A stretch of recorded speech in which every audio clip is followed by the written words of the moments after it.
Hello everyone. So this video is going to talk about how to find research articles if you are having a bit of a hard time. I've talked to several of you on the phone. I've been really happy that many of you have been reaching out when you're having trouble via text, email, and calling.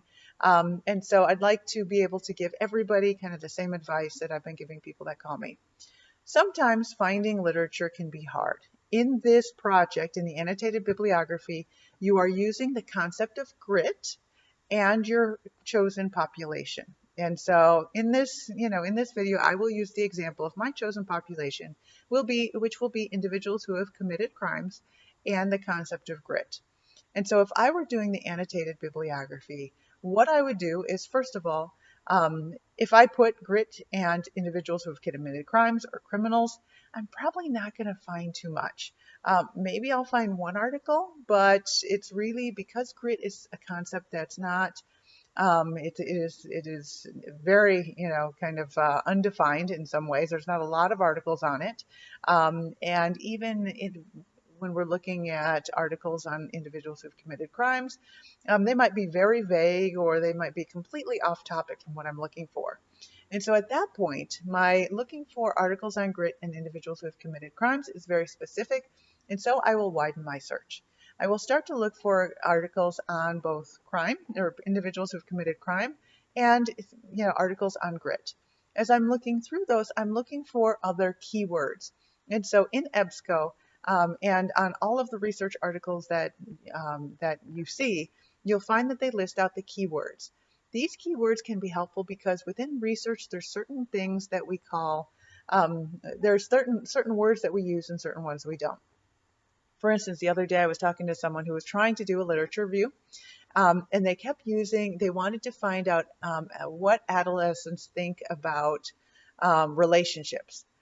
And they kept putting, adolescents and think, but coming up with a lot of research based on brains. And so I gave them the word attitude. I said, look up the word adolescents' attitudes towards relationship. And instantly they got like 20,000 hits. And so they were able to make it much more specific. But as long as they kept looking at like opinions or thoughts or, they couldn't find anything. And so sometimes you're just looking for the right keyword that is used within the article. So that's the first thing. And so if you find one or two articles that maybe one of them talks about grit, start collecting keywords and start putting those in. Same thing, if I find an article on individuals that have committed crimes, I would identify those keywords and use those for the search.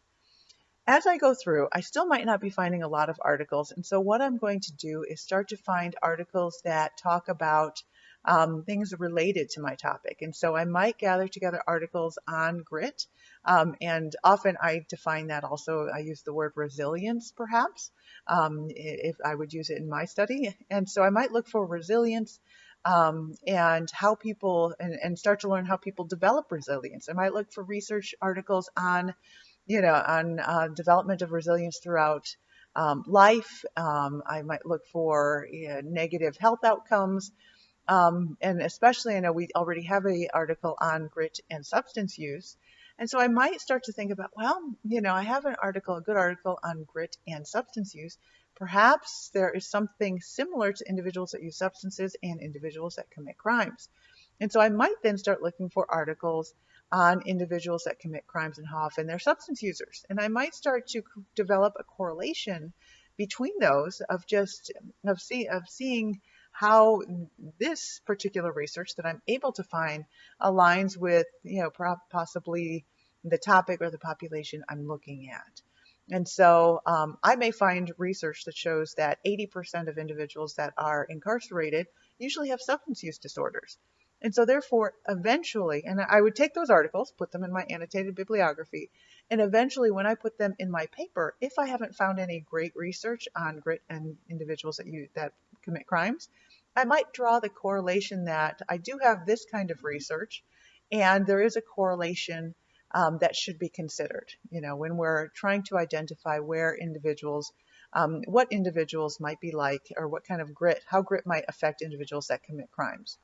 The literature review that you're going to be creating, it is just where you present what literature you found. You don't need to justify or make up research that doesn't exist. you might go in and say, you know what, tons of articles on grit, tons of articles on individuals that commit crime. There is a lack of research on the two of them together. That might be something that you find, and then you would put that in your paper. That is perfectly okay. Or you might say, hey, there's a ton of research on this, and many of them recommend this further research, based on what you read. It is very important you read the entire article. Do not do an annotated bibliography based on an abstract. You will be sorely, sorely misled, and it will be very evident you didn't read the article. So first of all, if you have a hard time finding the full PDF of the article, please use the chat, the AU Library chat, and chat up the librarians and ask them if they can get you a copy of the article. Over the weekend even, I think they're at the library at least until 9 p.m. I think even maybe later.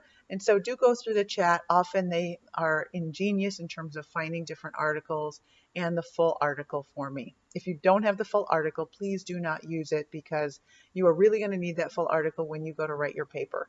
Otherwise, it will be very evident you didn't read the article, and it will lead to a less than good grade, just because it will be evident that you don't have the information you need.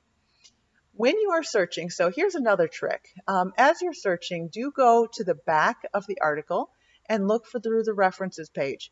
This is literally a list of all these different articles, research articles, hopefully, that are possibilities. In other words, the person that wrote the research article that you're looking at, use those as the reference.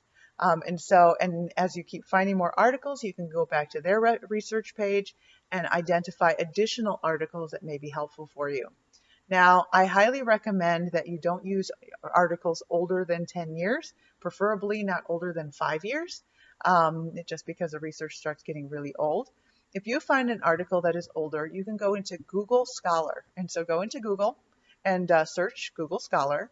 And there, when you put in the article will come up and you'll see a little button that says Cited By. When you click this, all of a sudden you can find articles that have cited that piece of research that you've decided you like. So you find newer items, newer research articles. And that is where you can find additional articles that might be helpful. All right, so I've told you about the spider review. I've told you about finding Cited By through Google Scholar. I've told you about talking to the AU librarians. I've told you to make sure that you use the full article when you're creating your annotated bibliography. I've told you that make sure you're using only research articles, no books, no articles, no journals that do not have research studies in them. And feel free, if you send it to me, if you're really unsure whether an article or not is okay to use, feel free to email it to me. Tomorrow I'm in private practice. Tomorrow is Saturday. I am in private practice tomorrow, and so I won't be available till later, but I'll be taking a look at it, after I think I get out of private practice at 6, so I'll take a look at it then. But otherwise, feel free to text me, email, and I can always take a look at it, and I'll be trying to get that done before the end of the night and before midnight on Saturday night, so you can have it for Sunday if you're looking to work on it more then. And so if you have any questions, of course, text me, email me, and we can talk about it. All right, have a great night. And if you haven't watched my other video, do watch it. I've posted them both together. Have a great night. Bye-bye.